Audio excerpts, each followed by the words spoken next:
Bismillahirrahmanirrahim. Assalamualaikum warahmatullahi wabarakatuh.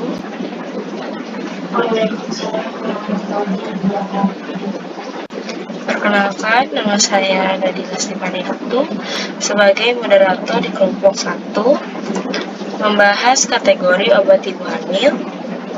Sebelum mulai materi, saya selaku moderator berterima kasih kepada dosen pembimbing Pak Maulana Yusuf Al-Kandahri serta teman-teman yang sudah hadir di webinar hari ini. Baik, saya akan memperkenalkan anggotanya terlebih dahulu. Yang pertama ada saya sendiri, Nadila Stefani Ratu. Yang kedua, Sagita Rahma Saura. Yang ketiga, Safira Agustin. Tibalah saatnya untuk mempresentasikan hasil diskusi kelompok kami yang berjudul kategori obat ibu hamil dan akan dibahas oleh saya sendiri. Obat ibu hamil kategori A. Obat kategori ini tidak memperlihatkan risiko bagi janin pada trimester pertama kehamilan dan tidak ada bukti juga mengenai risiko pada trimester kedua dan ketiga. Kemungkinan adanya bahaya obat jenis ini terhadap janin sangat rendah. Contoh obatnya ada levotiroxin, asam folat, paracetamol, vitamin B6, zinc. Untuk efek sampingnya, obat jenis ini telah banyak digunakan oleh wanita hamil dengan tanpa adanya disertai kenaikan frekuensi malformasi janin atau pengaruh buruk pada janin. Selanjutnya, obat hamil kategori B. Obat kategori ini tidak memperlihatkan adanya risiko terhadap janin, tetapi belum ada studi terkontrol pada ibu hamil yang menunjukkan efek samping pada trimester selanjutnya. Contoh obatnya, ibuprofen, metformin, ampicillin, ceftriaxone, cefixime. Untuk efek sampingnya, obat jenis ini dalam pemakaian pada wanita hamil masih terbatas, tetapi tidak terbukti meningkatkan frekuensi malformasi atau pengaruh buruk pada janin. Untuk selanjutnya akan dibahas oleh Teh Sagita. Baik, selanjutnya obat kategori ada obat C. hamil kategori C. Silakan Teh Sagita. Obat dalam kategori ini hanya boleh diberikan kepada ibu hamil dan jika manfaat yang diperoleh lebih besar dari resiko yang mungkin terjadi pada janin. Jenis obat dari kategori C ini yang pertama ada allopurinol, ciprofloxacin, albendazole, aspirin, dan clonidin. Efek samping yang diberikan pada kategori C ini dapat memberi pengaruh buruk pada janin tanpa disertai malformasi anatomik semata-mata karena efek farmakologisnya. Obat ini umumnya bersifat reversibel atau membaik kembali jika dikonsumsi. Pada gambar menunjukkan adanya contoh obat yaitu aspirin dan albendazole. Selanjutnya ada obat kategori D. Obat dalam kategori ini terbukti adanya resiko terhadap janin manusia. Obat ini hanya diberikan bila manfaat yang diberikan jauh lebih besar dibandingkan risiko yang akan terjadi. Atau bisa dikatakan obat ini dapat diberikan jika mengancam jiwa ibu hamil tersebut, karena tidak terdapat obat yang efektif. Jenis obatnya yang pertama ada diazepam, tetrasiklin, amikacin, kanamisin, dan phenytoin. Efek samping yang terjadi, obat ini terbukti menyebabkan meningkatnya kejadian malformasi janin pada manusia atau menyebabkan kerusakan janin yang bersifat irreversibel atau kondisi yang tidak akan membaik lagi jika dikonsumsi. Obat ini juga mempunyai efek farmakologi yang merugikan terhadap janin. Pada gambar menunjukkan obat kategori D yaitu tetrasiklin dan amikacin. Selanjutnya ada obat hamil kategori X.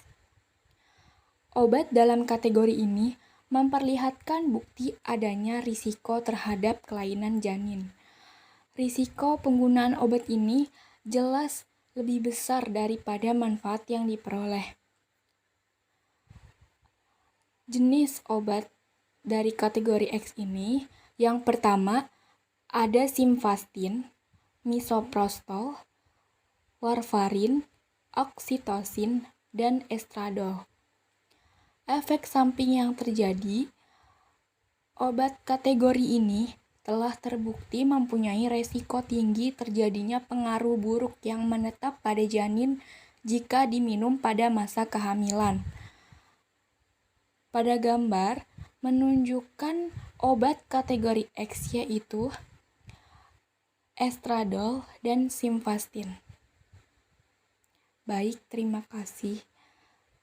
Segitu saja penjelasan saya.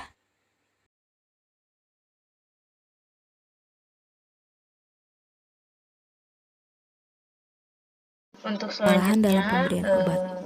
Kesalahan akan dibahas pemberian oleh obat dan Teh juga kesalahan Safira. dalam penggunaan Silakan Teh Safira. obat ini kasusnya paling sering terjadi karena disebabkan oleh obat yang diberikan dari resep dokter ataupun non resep ini merupakan obat yang bersifat simptomatis, yaitu obat yang digunakan untuk meredakan gejala umum dari suatu penyakit. Contohnya seperti sakit kepala, demam, dan penyakit lainnya. Jadi pada saat pemakaian obat ini dapat dihentikan jika gejalanya telah mereda. Nah, dalam kesalahan penggunaan obat ini dapat dihindarkan. Caranya yaitu dengan pemberian informasi dan juga edukasi kepada ibu hamil dan juga orang tua balita mengenai cara penggunaan obat yang baik dan tepat.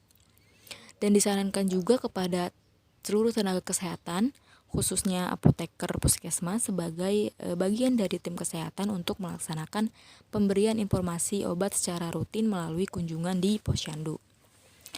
Nah, pada slide selanjutnya di sini kita akan membahas terkait peran perawat dalam pengambilan keputusan. Yang pertama yaitu fokus pada pemenuhan kebutuhan klien. Maksudnya yaitu kita sebagai perawat harus mengutamakan kepentingan atau kebutuhan klien karena kebutuhan dasar klien ini merupakan unsur-unsur yang sangat penting untuk mempertahankan keseimbangan fisiologis maupun psikologis. Dalam memenuhi kebutuhannya ini, manusia menyesuaikan dirinya dengan kebutuhan prioritasnya sendiri. Contohnya seperti kebutuhan fisiologis, kebutuhan rasa aman dan nyaman, kebutuhan untuk dicintai, kebutuhan untuk dihargai, dan juga kebutuhan untuk aktualisasi diri. Yang kedua yaitu ada melaksanakan ASKEP atau asuhan keperawatan dengan pendekatan keluarga. Melaksanakan proses keperawatan ini kan meliputi pengkajian, diagnosa keperawatan, perencanaan, pelaksanaan, dan juga evaluasi kasus asuhan keperawatan kepada keluarga dengan masalah terapi penyakit pada kehamilan. Nah, yang kedua yaitu ada merujuk kepada tim kesehatan. Nah, untuk kondisi yang membutuhkan penanganan ini, segala tindakan yang akan dilaksanakan atas perintah atau instruksi dokter atau juga bagian lain yang mempunyai kewenangan lebih untuk melakukan penanganan. Nah, yang keempat yaitu ada dalam melaksanakan peran atau proses keperawatan, yaitu kita sebagai perawat memberi asuhan keperawatan kepada pasien. Nah, peran sebagai pemberi asuhan keperawatan ini dapat dilakukan perawat dengan memperhatikan keadaan kebutuhan dasar manusia yang dibutuhkan melalui pemberian pelayanan keperawatan dengan menggunakan proses keperawatan sehingga dapat ditentukannya suatu diagnosis keperawatan agar bisa dilaksanakan dan ditindaklanjuti dengan tepat dan juga sesuai dengan tingkat kebutuhan dasar manusia. Nah, kemudian dapat dievaluasi tingkat perkembangannya. Nah, lalu pemberian asuhan keperawatan ini diberikan dari tingkat yang sederhana sampai dengan tingkat yang sangat kompleks. Yang terakhir, yang kelima yaitu ada pelaksanaan ASKEP atau asuhan keperawatan dengan kerja sama tim.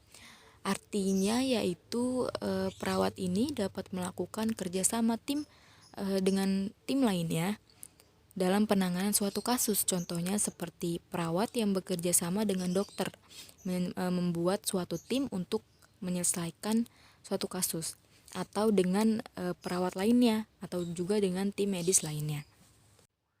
Dari semua pembahasan yang telah kami sampaikan, dapat disimpulkan bahwa kategori obat yang dapat digunakan ibu hamil adalah kategori A sampai dengan kategori C. Nah, untuk kategori obat D ini, penggunaannya harus waspada dan perlu diperhatikan khusus dalam pemakaiannya. Dan lalu untuk kategori obat X ini merupakan obat yang memiliki kontraindikasi dan berakibat sangat buruk pada janin. Mungkin cukup sekian yang bisa saya sampaikan. Saya kembalikan lagi kepada moderator.